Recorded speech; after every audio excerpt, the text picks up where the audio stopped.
Merhaba arkadaşlar, kanalıma hoş geldiniz.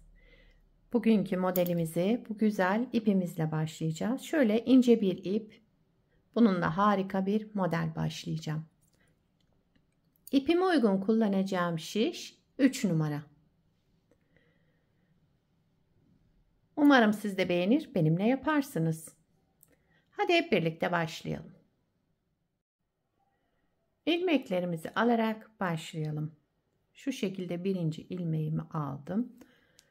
Bu model için ilmek sayısı 8 ve 8'in katları artı 7. Yani her model 8 ilmekten oluşuyor. Sonuna 7 ilmek ekleyeceğiz. En sonunda yani. Yapacağımız örgüye göre ilmek sayımızı bu şekilde ayarlayıp modelimizi tam denk getirerek kurabiliriz. İlmeklerimi tamamladım. Toplamda 23 ilmek aldım şişime. Arka yüzünde bir sıra düz ördüm. Şimdi örgümüzün ön yüzündeyiz. Lastik yapmayacağım için ben bu işlemi yaptım. Lastiğin üzerine başlayacaksanız lastiğin ön yüzünden modeli kurmaya başlayabiliriz. Birinci sıra ön yüzünde. Kenar ilmeğimi örmeden aldım. Bütün ilmeklerimi düz örüyorum. Birinci sıra ön yüzünde düz öreceğiz.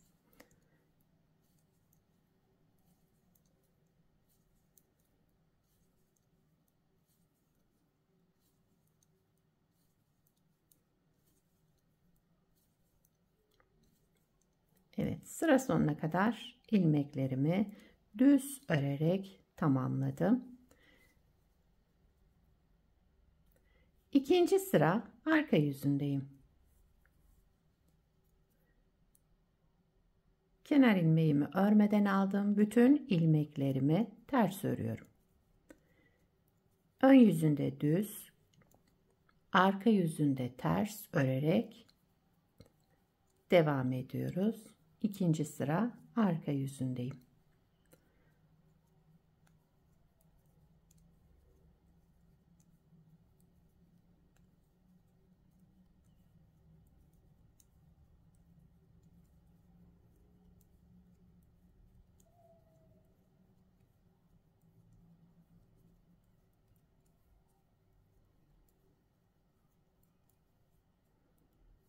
Kenar ilmeğimi de ördüm. Üçüncü sıra ön yüzüne geçtik. Bakın şöyle. Üçüncü sıra ön yüzünde ilmeklerimizin hepsini düz örüyoruz.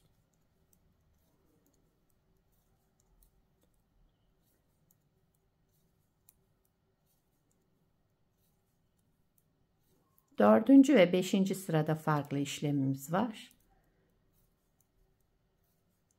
Sıra sonuna kadar ilmeklerimin hepsini düz örerek devam ediyorum.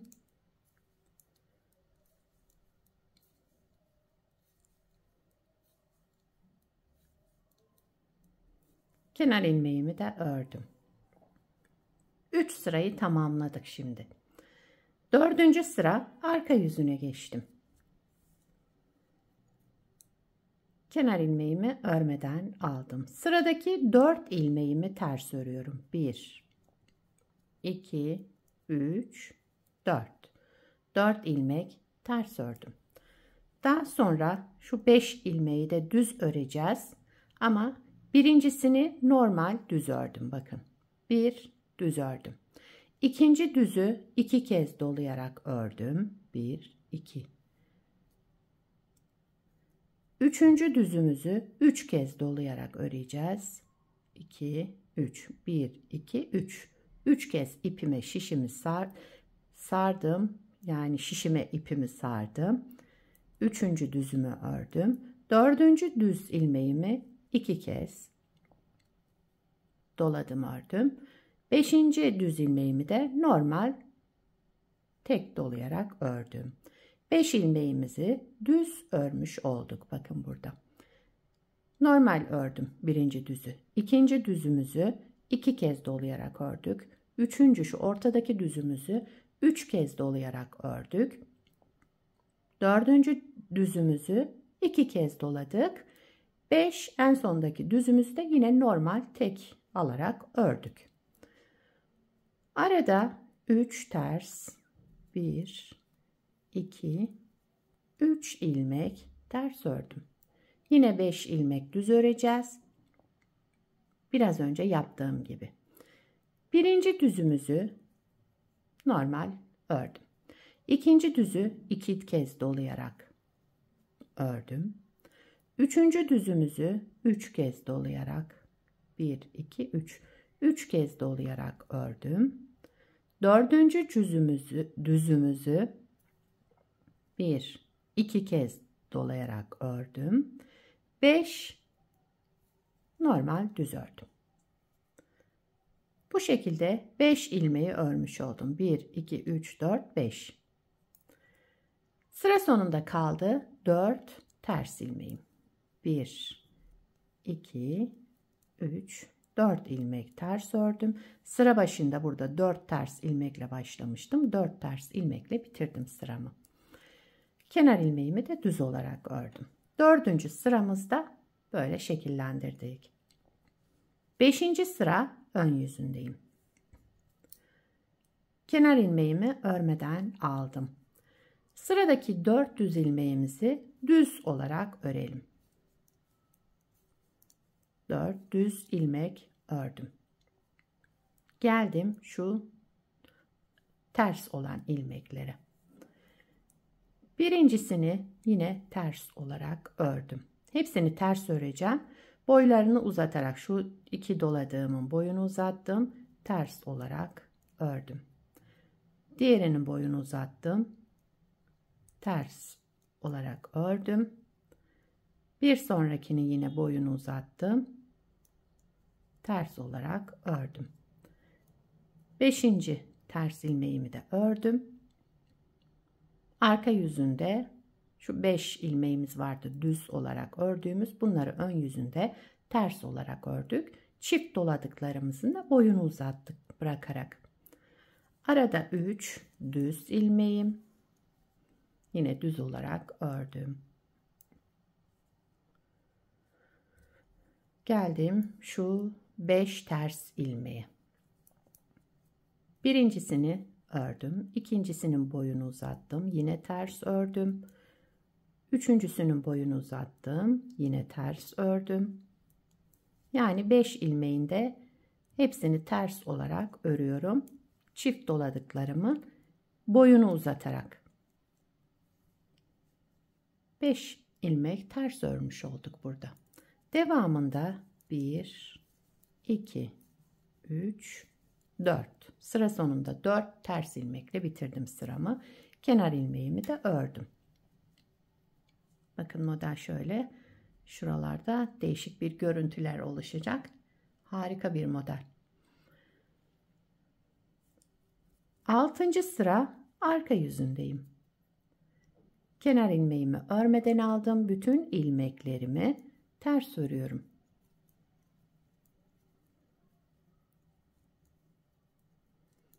Sıra sonuna kadar ilmeklerimizi ters örerek devam ediyoruz.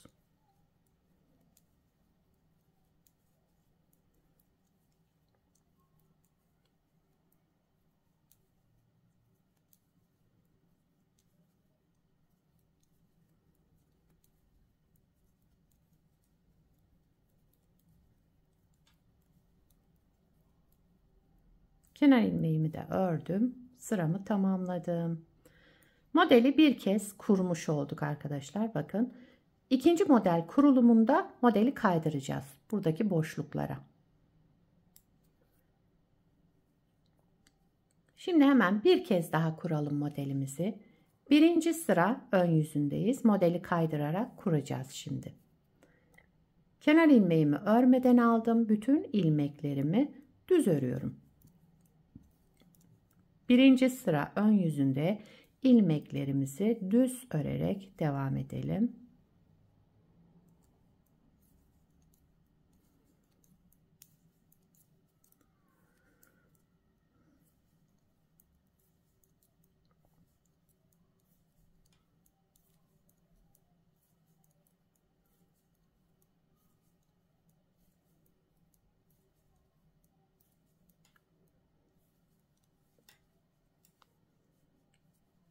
Sıra sonuna kadar ilmeklerimi düz ördüm. İkinci sıra arka yüzüne geçtim. Kenar ilmeğimi örmeden aldım. Bütün ilmeklerimizi ters örelim. Sıra sonuna kadar ters örelim. Üçüncü sıra ön yüzünde ilmeklerimizi düz örelim. Kenar ilmeğimi örmeden aldım. Bütün ilmeklerimi düz örüyorum.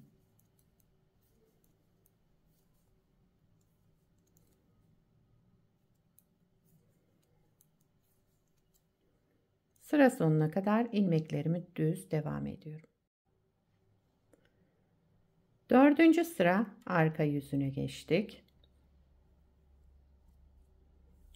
Şimdi modeli kaydıracağım için bu hemen ilk başta çift dolamaya başlayacağız. Kenar ilmeğimi örmeden aldım. Sıradaki ilmeğimi düz ördüm. Şu 5 ilmeği düz öreceğiz. Birincisini düz ördüm. İkincisini 2 kez dolayarak düz ördüm. 1, 2 düz ördüm. Üçüncüsünü 3 kez dolayarak 1, 2, 3 düz ördüm. Dördüncü ilmeğimi tekrar 2, 1, 2 kez doladım. Düz ördüm. Bir sonrakini de normal tek alarak düz ördüm. 5 ilmeği bu şekilde yaptık. 1, 2, 3, 4, 5. Arada 3 ters ilmeğim var. 1, 2, 3. Bakın modeli kaydırmış olduk şöyle. 3 ters ilmekten sonra yine geldik. 5 düz ilmek öreceğiz. Birincisini şöyle tek alarak ördüm. İkincisini 2 kez dolayarak ördüm. Üçüncüsünü 3 kez dolayarak 1, 2, 3 düz ördüm. Dördüncü düzümü 2 kez doladım. Beşinciyi de normal tek alarak ördüm. Bu 5 düzde sadece ortadakinde 2 kez, sağındaki solundakinde de ortadakinde 3 kez doluyorum. Sağında solunda 2 kez dolayarak. Şu birinci ilmeğim ve en son ilmeğimizde normal düz örüyoruz. Tek alarak. Arada yine 3 ters ilmek. Son 5 ilmekte yine düz öreceğiz. Birincisini normal ördüm. İkincisini 2 kez dolayarak ördüm. Üçüncüsünü 3 kez dolayarak ördüm. Dördüncü düzümü tekrar 2 ve tek alarak ördüm. Beşinci düzümü. Kenar ilmeğimi de düz olarak ördüm. Dördüncü sıramızı tamamladık. Beşinci sıra arka yüzündeyim. Pardon, ön yüzündeyim. Beşinci sıra ön yüzündeyiz. Kenar ilmeğimi örmeden aldım. Şu 5 tane ters ilmeğim var şimdi. Birincisini ördüm. İkincisini açmadan da örebilirsiniz. Yani ilmeğin şu doladığımızı açmadan ters örüp bırakabilirsiniz. Şöyle yine boyu uzamış olacak. Aynı şekilde yapıyorum. Yine ters örüyorum ve ilmeğimin boyunu uzattım alırken. Ters ördüm, ilmeğimin boyunu uzattım. Ters ördüm. Yine 5 ilmek burada ters örmüş olduk. Arada 3 düz ilmeğimiz var. Düz olarak ördüm. 5 ters ilmek öreceğiz. Şöyle şu 2 doladığımı da örüyorum, bırakıyorum. Örüyorum, bırakınca ilmeğin boyu uzuyor zaten. Önce bırakmanıza gerek yok. Şu çift doladıklarımızı. Böyle yaparsanız daha kolay sizin için. 5 ilmeğimi de böyle ters ördüm. Yine 3 düz ilmek. 3 düz, 5 ters. 1 2 3 4 ve 5 ters ilmeğimi ördüm. Kenar ilmeğimi de düz olarak ördüm. 5. sıramızı tamamladık. Bakın model yavaş yavaş ortaya çıkmaya başladı. 6. sıra arka yüzüne geçtim. Kenar ilmeğimi örmeden aldım. Bütün ilmeklerimi ters örüyorum. 6. sıra arka yüzünde ilmeklerimizin tamamını ters örerek devam edelim. Farklı işlem sadece 4. sıra ve 5. sırada yapıyoruz. Diğer sıralarımız ön yüzünde düz, arka yüzünde ters öreceğiz. Aslında model oldukça kolay. Sadece dikkat istiyor. Ama ortaya çıkan modelde gayet şık ve zor görünümlü bir model oluşuyor. Kenar ilmeğimi de düz olarak ördüm. Modeli kaydırarak bir kez daha kurmuş olduk. Bir sonraki model kurulumunda şu alttakinde yaptığımız gibi olacak. Yani birinci modeli kuracağız, ikinci modeli kuracağız. Öyle devam edecek arkadaşlar. Şimdi bundan sonraki yapacağımız şu birinci model kurulumu olacak. Daha sonraki ikinci model kurulumuyla devam edeceğiz. Daha fazla uzatmama bence gerek yok. Oldukça anlaşılır oldu bence. Anlamadığınız yerde olursa videoyu baştan izleyebilirsiniz. Bir parça da daha önce yaptım. Bakın bu da modelin ilerlemiş hali. Bunu da şöyle lastik uyguladım altına. Bu lastikle de gayet güzel oldu.